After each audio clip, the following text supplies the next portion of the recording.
Yo, what's up? It's your boy ZOC at muli nandito kayo sa Rapture of Battle League. Ingay likha, wala sa lugar, nasa dugo. Kaya kung alam nyo na, Rapture makes some motherfucking noise! Yeah! Big shout out, Drink All Wine, Sneakers Army, Speed Clothing, Hooligans, Nocturnal Maginhawa, at merong MC sa aking kanan. Magpakilala ka! Yo, check, Deck B nga pala ng Las Piñas. Shoutout kay Caris, Jason, Sael, Art Bulano, Boss Eman, Jay Sarolyo, Carolyo, Cyril, Abraham, Verse Vexa, at Team Brobs. At merong MC sa aking kaliwa. Magpakilala ka. Yo, check, Dave nga pala. Yo, shoutout nga pala sa crew ko, 17 base, yun lang. Para malaman kung sino mauuna, Jack and Boy tayo. ROTY 2024. Sino gusto mauna? At pag-usapan na nila na mauuna sa round 1, all 3 rounds sa Capella Battle. Palakpakan tayo, guys! Yeah! Dave, kung ready ka na, Dave, go! Siya si Tech B, yung batang namulat sa pinili niyang larangan. Siya si Tech B, kada sulat merong punto talagang pinag-uusayan. Siya si Tech B, na minsan ko na din binigyan ng karangalan. Kaya Tech B, walang magandang salita kapag sinabi ko na eto na ang iyong hangganan. Rapture game. Hinamon ko to, puta ilag na ilag. Minention pa si Ron, iba din. Sa paghahamon ko pa lang, umurong na bayag niyan. Sino kaya sa inyo ni Ron yung bading? Sabi niya mas okay kung Ron versus Dave. Di ba ang galing? Sanay naman ako makipag-threesome. Ba't di ko na lang kaya kayo pagsabayin at real talk? Nung event namin sa BK, merong issue yung loko na yan. Si Paldog sumiga daw sa hita niya. Tetong gago nawili naman. Insang grabe na yan. Paglabas namin may pinulong sa akin. Dave, yung burat ko kay Paldogs tinitigasan. Tangina, nalilibugan siya kay Paldogs. Grabe yan, lupit. Mas kadiri ka pa sa taong hindi marunong maghugas ng puwet at panay buong bibig niya sa battle. Na siya daw ay technical. Yan yung technique niyan. Paano magiging technical kung sa hurado pag natalo nakikipag-angalan? At hindi yan makakabuo ng bars hanggat di siya nagsasabi ng parang. Pakinggan nyo, na puro parang, puta parang tanga lang. Etong tingingalan yung rookie, tanggalan ng parangal. Pagtalo mo ngayon, tila wala ng paraan. Sa kakatira ko ng butas, nagmukhang parausan. Lalabas din yung dumi mo sa dala ko na sabon. Mistula na technology, pero mas may silbi pa sa'yo yung meta AI sa ngayon. Ibahin mo ko sa noon. Kaharap mo yung makabagong tala, di ako lumang Panginoon. Kaya sige silipin mo lang mga nakaraang kong battle. Sige silipin mo lahat pati nung labang ko kay Henser. Sige iulat mo sa kanila, pakita mo pagiging rapper. Ako naman magpapakita sa inyo kung paano magpatumba ng recorder at last. Alam kong yabang kong dala ay dun mo ko pupunain. Mayabang ka din naman, panoorin nyo nung laban niya kay Yoji rin. Minaliit niya masyado, halos bumaba yung tingin. Ang masakit doon, tinalo ka ng tangang yun ang hindi ko kayang tanggapin. Yeah, siya na round 1 ni Dave. Round 1, Tech B, go! Siya si Tech B. Tech B, paulit-ulit pa to. Oo, si Tech B yung batang tatalo sa'yo. Yo, check, round 1. Siya nga pala si Dave. Noon ko pa sana yan nakalaban. Kaso ako, panay tanggi. Di naman sa takot ako iyakin ka kasi. Parehas tayo naging finalist lang. Nasa dulo yung tuhod tumumba. Kasi yung aking tinanggap ng malugod. Alam ko sa sariling kulang pa. Tanggapin ang pagkatalo, magbatak na magbatak. Alam mong iyakin tong si Dave sa technical pabinagsak. Ito pagkatalo na naman, iba ang aking hinahain, takbo, sumigaw ng sumigaw, karne ng tao recipe, dugo ng tao ang sabaw, mababaliw sa pinakain na parang niyanggaw. Dumaan pa sa creepypasta, Pucha, naisip ko pa yun. Tama ang narinig, purong kababalaghan, sasapitin mo ngayon. Hati-hati itong nakipagsiksikan. I'm sword, bata lang kung titignan, pero sa laro halimaw. Sanford, fighter to sa game, kakawawain tong si Dave, parang BL. Inabot ay pain no umala Sanford. Ngayon alam nyo na kung sino sa amin nasa XP lane, ha? Sabi niya kay Jello, puta ka na. Sabi niya kay Jello, hoy, alam mo ka rin nang nakaputi, pwede ka nang umuwi. Tas ako yung mananalo at uuwing nakangiti. Oo nga no, Martri, okay yung bungad eh. Kaso biglang nakakairita, naghihintay ako ng punchline no. Tapos tinugma lang talaga. Sabi niya kay Joe, ako'y strictong engineer. Uy, engineer. Pero kayo maniwala, nakasama ko na yan sa trabaho. Ilalabas ko yung baho, yung inaakala nyong engineer. Kasama ko maghalo. Ay gago! Parehas tayong natataranta kapag tinatawag ni Foreman. O, di ba? Sabi ni Foreman, sundin mo yung masun mo. Sa sinasabi, makinig ka. Kasi yung masun mo, masusuntok ka na. Mahina tong si Dave. That's fact. Sa akin may engineer, tagahalo, labor, mason. Kumpleto. Itong tumutugma lang headshot. Pinakitaan kung gaano kadali mag-construct. Malapit na mag 2 minutes, so titigil na ako, pre. Hindi ako lalagpas sa oras. Alam niyo kung bakit? Alam mo kung bakit? Tangina mo, iyakin ka kasi. Tangina, iyakin daw ako. Eh di wow. Ngayong round 2, ipapakita ko pinagkaiba ng batang lumaki sa teknolohiya, sa street naging subok. Iba yung may dalang bayag dyan sa tule, kaso naman astang supot. Gustong maani ng maaga, kahit na sobrang bubot. Kaya imbis na mahinog, yung bunga ay naging bulok. Siya daw yung harang sa rapture, yung balakid sa daan. Pues tawagin mo kong Rico Blanco kung gusto may paraan o daan. Paraan. Excuse me, baka pwedeng paraan. O ngayon, nakita mo na itong TechB kung paano ko nilampasan at nag-aamon pa ng pustahan. Etong bata, kumpiyansa to. Natutuwa ka pang ipangpusta yung perang galing sa mama mo. Panay hamon pa kay Setro. Seryoso ka ba bro? Eh tinalo ko na yun 8 months ago. Kaya sige, i-push mo yan. Ako na yung kakadyot. Etong virgin nyo na tek, makakaranas ng kantot. Kulang-kulang ka pa boy. Literal na sukot. Sige, gawan mo ako ng butas. Ako na magpapalusot. Kaya giba lahat ng tinapat yung harang. Etong big fish mo sa rapture ay tatanggalan ng hasang. Tek na walang bilang. Ganto gumawa ng bara na hindi gumagamit ang parang. Nakatutok sa sentido. Sa ulo nakasentro. Talagang tatatak bawat sapak, bawat bigay sa ulo. Guman-bars ka, ipaputok yung dala mong carbine. Partida siya gun-bars, ako yung dala ko punchline.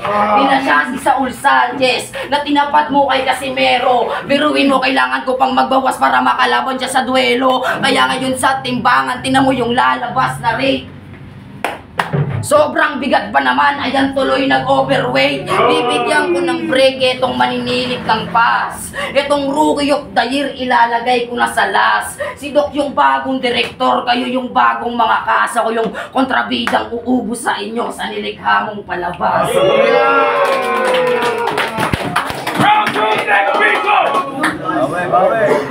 Problema mo sa linyang parang.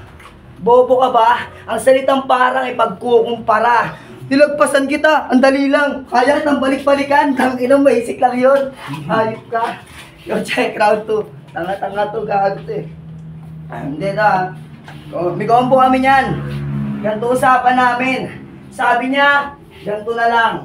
Reply ko, question mark. Sabi ni Dave, taya mo ka rin mo. Tataya ko din yung akin. Ha ha ha. Sabi ko, paano? Reply ni Dave, utang ina. Paano?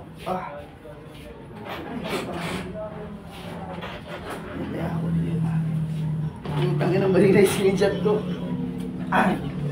Utang ina talaga. Baliw! Yang sakit mo malala na. Seryoso yung usapan, tawa ka ng tawa. Pero pansin nyo ba kanyang galawan? Para magmukhang maangas mga hamon ng pustahan. Lakas ng loob sa chat, umaasta na ganggang. Nung malamang papalag ako, biglang napa-eme lang. Fake joke to eh. Biglang napa-eme lang. O, di ba? Nakita? Biglang napa-eme lang. O, di ba? Pansin nyo, lumalakas yung loob niya. Kapag nag-choke, tumakbo yung kalaban. Kung sinadya kong mawala, umatras para di ka panghinaan. Palabas karap, palaban karap mo ngayon. Sa akin yung ulo mo pugot. Ikaw nagiging palaban lang kapag yung kalaban mo takot. Tapos gusto mo ba magmotos? Mataas na liga niyayabang agad. Eh di pa nga sure, dapat sa'yo pinaparusahan. Kaya mananatili ka lang sa rapture. Ganyang estilo pang motos, mahiya ka nga, eh di ka pa nga marunong magsulat ng maayos. Sagad ka na sa kayabangan, eh kahit lumapit ka sa site, di ka nun makikitaan. Di ba pampit ka talaga? Tanong bakit ka andito? Biglang sa kapela nagkakalat, pues mahiya ka iho, gusto mo lang makinabang. Ang kapal ng mukha mo, maririnig mo masakit, nakikisiksik sa kapela, palibasa, uso na ulit. Ganyang ugali, tatanggalan ko yan ng puso, malakiluwa yung senaryo. Tatanggalan ko yan ng puso, malakiluwa yung senaryo. Diba, pansin nyo ngayon na ganito kasi may inaalaba ko eh. Kaya, pinis tayo na lang. Alam mo ba dito pinaganda masyado Dave? Kasi tanga-tanga ka. Tamo, tangay na mo, hindi ka tanga, magaling ako. Time. Last round! Para kay Dave! Dave, go! Magaling daw siya. Hindi ko na magaling. Ngayong Teg, ipapakita ko pagkapanalo mo na malabo pa sa vlog. Nasa top list pero para sa akin wala kang linya kahit Teg. Eh nagiging top 1 lang to kung kahilera mga nerd. Pues baliktaran, pues pag-aakalan nyo ngayon ang lubos kong lalaruin. At estado mo ngayon ang gusto kong baliktarin. Nakilibel pa ako sa'yo para lang iyong arukin. Ililigaw kita ngayon sa gusto mong marating. At dinaman niya yung 61st pati ni Makoy. Palibasa, di ka pa nakakaiyot. Sa pandadamay lang nagkakaroon ng tira. Doon niya lang kayang lumusot. At sa tournament ni Doc, sa champ siya daw yung pinaka-deserving. Kung arangkada mo patap, bakit di ka na lang nag-hiking? Natalo mo si Burst? Uy puta, nice win. Pesa ko yung lulong sa may maganda na standing. At buti pa si Medusa, magnificent yung istorya. May aral tsaka teksto. Kahit malungkot, may drama, malungkot pa nagiging dulo. Pues hindi mo ba nagegets yung punto? Na kahit kontrabida ay binida. Isa sa rookie number 1 pero wala namang kwento. Kasi ang kwento mo kay Melchanko para kahit papano may kausap ka naman. Para kahit papano tumatak, di na malimutan. Magpakailan pa man. Ang talunin ka ngayon sa laro mo di na bago. Maglaro ng salita, malalanseta dalang holo. Mararanasan mo yung unang pasok ng oblo na tinakala ng bosyo. Kaya iba't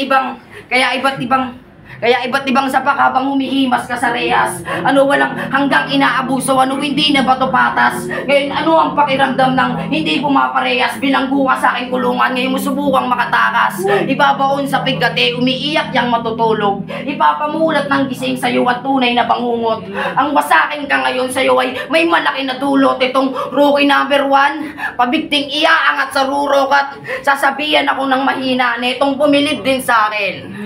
Gutom ako sa atensyon, kayo yung gusto kong lamunin. Yung diniretso mong landas ay aking babaliin at kukunin ko yung tronong nararapat sa akin.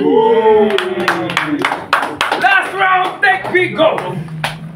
Grabe. Napakayabang naman. Natalo mo lang ako dahil sa sarili kong katamaran. Tangina, pansin ko lang. Lakas na lakas ka sa mga linya mo. Todo pa akong pagsigawan. Pag nag-spit, tunog mayabang. Kung nalalakasan ka na sa ganyan linya, pues impact sa amin yan, wala lang. Pero pansin nyo, nakikita nyo sa mga battle niya, nagre-react. Pero ginagawa ko yun bilang suporta lang sa'yo. Kasi ang nasa isip ko, tang ina Dave, ang bobo mo. May linya yan siya na, sakal sa yung liig. Tawagin mo akong Leon. Uy, lakas na siya. Sa ganun yung bar, real talk lang, napakatanga mo par. Saan ka nakakita ng leon na nanakal? Saan ka nakakita ng leon? Putang ina. Joke lang. Joke. Dave, magaling ka naman. Kaso nga lang di kita pinaghandaan. Wala akong paki sa'yo, tumutodo ka pa dyan. Nag-aksayang ka ng 1 oras, sa akin ilang minuto lang. Fuck you.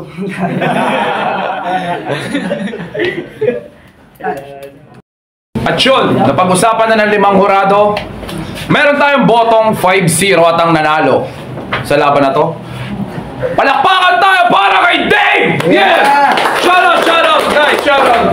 Yo, check, Digma pala yo. Shoutout kay Tech B. Maraming salamat din sa kanya. Sarap, Chur. Yo, check. Salamat kay Judges, step forward. Pinoto ko si Tech B nung unang round kasi mas tumatak sa akin yung linya na sa halo, yung mason sa construct, so all good. Pangalawa naman, binoto ko round 2 si Dave kasi yung sinabi niya na parang kukunin niya yung corona tapos iisa-isahin niya nga daw itong mga rookie. So para sa akin puntos yun, dapat babase na lang ako sa round 3. Kaso kasi wala tumirik si Tech B, so wala tayong magagawa ron. Nabang si Dave naman consistent, so 2-1 ako para kay Dave. Next judge, please. Yo, round man is 5-2 for binoto ko round 1 Tech B versus Dave. Binoto ko round 1 si Tech B. Round 2, round 3, kitang-kita nyo naman kay, kay Dave. Congrats, Dave. Next judge, please. Joe, ang binoto ko si Dave. Round 1 kay Tech B, round 2, round 3 kay Dave. Next judge. Binoto ko round 1 si Tech B. Ang ganda ng palitan nila nung round 1. Tapos yung kay Tech B kasi well-rounded yung round 1 niya. Tapos round 2, round 3 kay Dave. Yun. Last judge. Yo, push lagi nga pala. Binoto ko si Dave dahil nag-choke si Tech B. Pero lamang sana si Tech B nung round 1. Inabangan ko yung round 2 tsaka 3 niya. Hindi na talaga mubra. Yeah. Tangina ni silent time. Kaya palakpakan tayo!